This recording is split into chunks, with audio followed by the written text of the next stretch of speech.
Hi. Well, this is Sonnet 43, one of my favorites.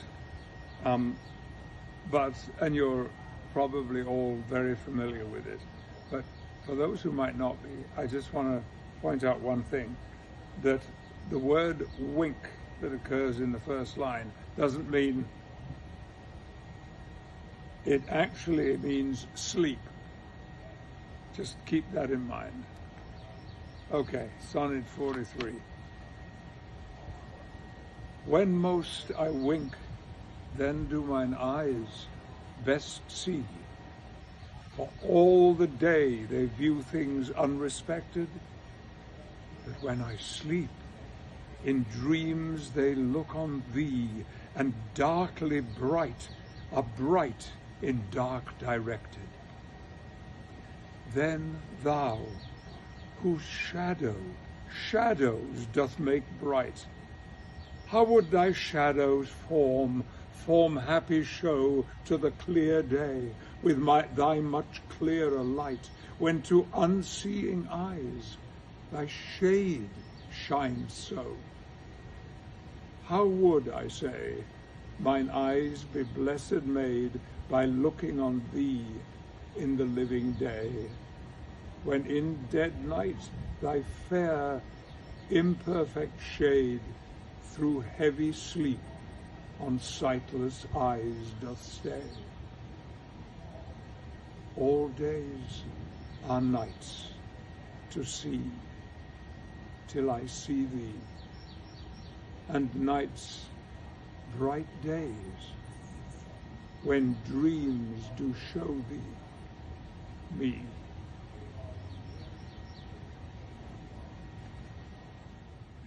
Well, it's sonnet time again, but I thought that yesterday it would be a refreshing change to shift from the modern to the medieval, and I love those videos of sonnets. So here we are, Sonnet 44, and this is about separation.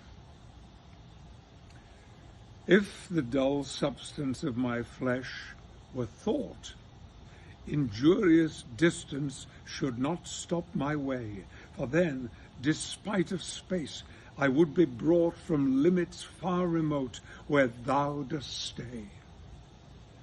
No matter then, although my foot did stand upon the farthest earth removed from thee, for nimble thought can jump both sea and land, and soonest think the place where he would be. But thought kills me that I am not thought, to leap large lengths of miles when thou art gone, but that so much of earth and water wrought, I must attend time's leisure with my moan, receiving naught but elements so slow, but heavy tears, badges of either's woe. It's not nice being apart. Hi.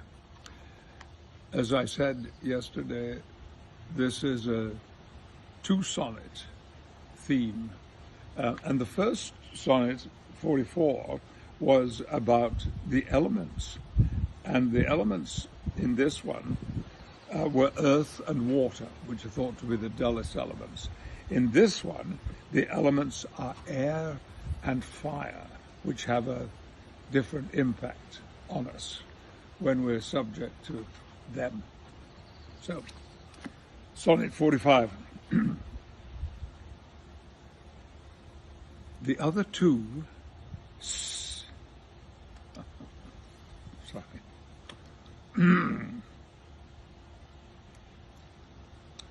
the other two, slight air and purging fire, are both with thee wherever I abide. The first my thought, the other my desire. These present absent with swift motion slide.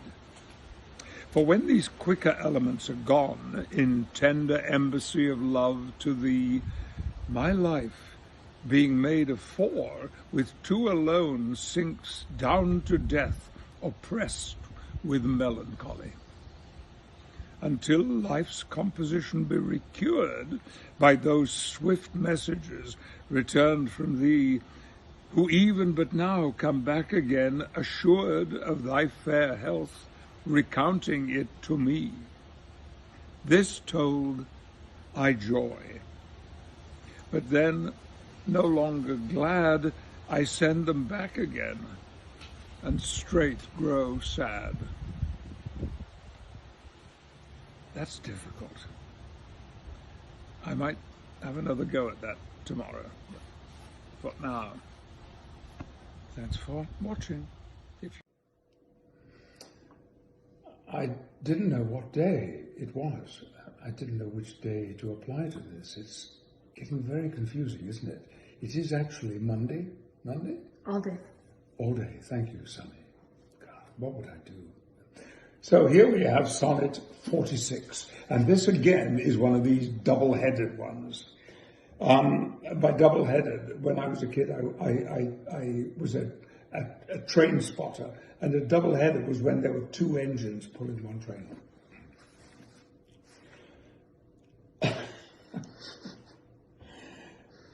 Mine eye and heart are at a mortal war, how to divide the conquest of thy sight. Mine eye, my heart, thy picture sight would bar. Mine heart, mine eye, the freedom of that right. My heart doth plead that thou in him dost lie, a closet never pierced with crystal eyes. But the defendant doth that plea deny, and says in him, thy fair appearance lies. To cite this title is empanelled, a quest of thoughts, all tenants to the heart, and by their verdict is determined the clear eye's moiety and the dear heart's part. And thus, mine eye's due is thy outward part, and my heart's right, thy inward love of heart. I thought that was going to be very difficult, but it turned out to be a lot easier. Bye. Sonnet 47. Betwixt mine eye and heart a league is took, and each doth good turns now unto the other. When that mine eye is famished for a look, or hear, or heart in love with sighs himself doth smother, with my love's picture then my eye doth feast, and to the painted banquet bids my heart. Another time, mine eye is my heart's guest, and in his thoughts of love doth share a part. So, either by thy picture, or my love, thyself away are present, still with me. For thou no farther than my thoughts canst move, and I am still with them, and they with thee. Or if they sleep, thy picture is my sight, awakes my heart to heart's and eyes' delight. Lovely. Nice sentiment. 48. How careful was I when I took my way, each trifle under truest bars to thrust, that to my use it might unused stay from hands of falsehood in such wards of trust.